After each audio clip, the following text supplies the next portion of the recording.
expansion nearly up, and Cryosin is going to be getting his Thor very soon. And he also has an eBay on the way a little bit later than what we've seen in the past. Forge going down now for Emu, and I gotta wonder why that is. If it's to get upgrades, he can't afford to get upgrades. He needs to defend, and letting these Marines up the ramp, blocking off his own Stalkers with his buildings, not going to be the smartest move, but these Marines will be weak because of the stim, so focus firing actually is not a necessity, unfortunately. Trying to use the superior range of Stalkers, it will not work, and warping his Zealots behind is not going to work as well.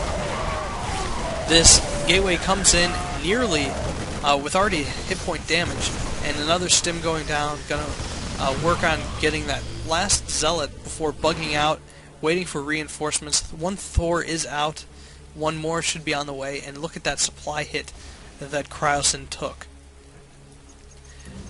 So high temps are out. I missed the Templar Archives warping in, but we'll see exactly how that works out. Storm, of course, fairly effective against a big blob of Marines, but not going to be useful against a Thor. It's going to do just a little bit of damage because he will have additional upgrades on the way. He is getting weapons level 1 for pretty late. He's going to move out with a force of, 12 Marines and a Thor against 3 Stalkers, 6 Zealots, and a high temp. Probably going to see more high temps warp in. In fact, we do. We should see the amulet, the all-important amulet, on the way. It allows storms to be straight out the gate. And actually, this is a really good idea. Putting the Thor out in front is very, very smart. One storm going to take out the vanguard of Marines here, but this lone High Templar escorting the Stalker not going to be enough. So we do see 2 Stalkers and a Zealot warping in here. The attack move killing off the High Temp before anything can happen with it. Thor is almost dead.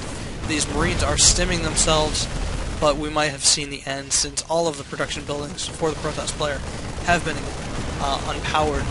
I'm not sure exactly why he's attacking this Forge as vehemently as he is, but gotta wonder why that is. Stalker goes down, and now the last bit of the tech building's power is being siphoned away by this strike force of 5 Marines and a Thor, as more Marines get mass-produced and another Thor is on the way. Second factory going to be able to mass-produce Thors. He wants to just kind of win a Pyrrhic victory here, take down the Thor, then worry about killing off these Marines as they kind of stim away and are able to do a lot of damage towards these poor probes. He does have the money, however, to build another expansion here, and this Marine kind of looking around to see exactly where it is. Fends off that attack, puts his Nexus back into base. It's nearly mined out, and this second attack of a buttload of 16 Marines and now a Thor, another Thor on the way, tech lab being built, more supply depots, even though he is 20 under supply. The 17th Marine comes in, and that is going to be... Oh no, he's going to scout the rest of it. But now, a high temp, 2 Stalkers, and a Zealot is not going to be enough. The Marines getting out in front of this group here, taking out that first pylon, unpowering 2 of the gateways. Gonna get to max range here and kill this pylon.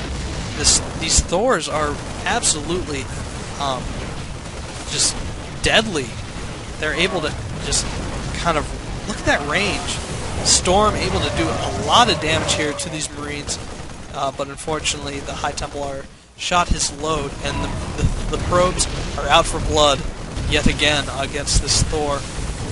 Taking down the Thor's hit points pretty quickly, actually, but these Marines having field day, target practice, they say, and the Thor just racking up kill after kill.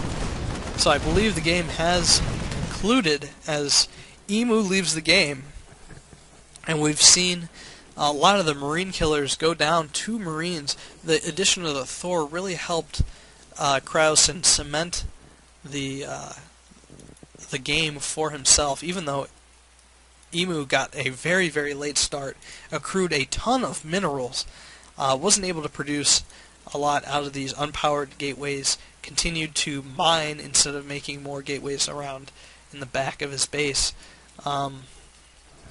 Interesting game. Another strike force of this time even more Marines. We see 19 Marines here and a Thor with 2 more Thors on the way. Very scary. And he is getting that Viking probably to scout out the 2 expansions that he couldn't see. But otherwise, very solid game for Cryosin. A nice way to leave off, to move away from this Mass Marine and into Thor, with one that actually features a Thor. A lot of the games that he played didn't even get to that point, because he was able to pressure and kill his opponent very quickly with Thors. Or without Thors, with just Marines. So, yes, I've been doing all these non-stop, so I hope you guys enjoy them. I enjoyed making them. And I'll see you guys at launch. I'll be playing non-stop if I can get off work, so enjoy.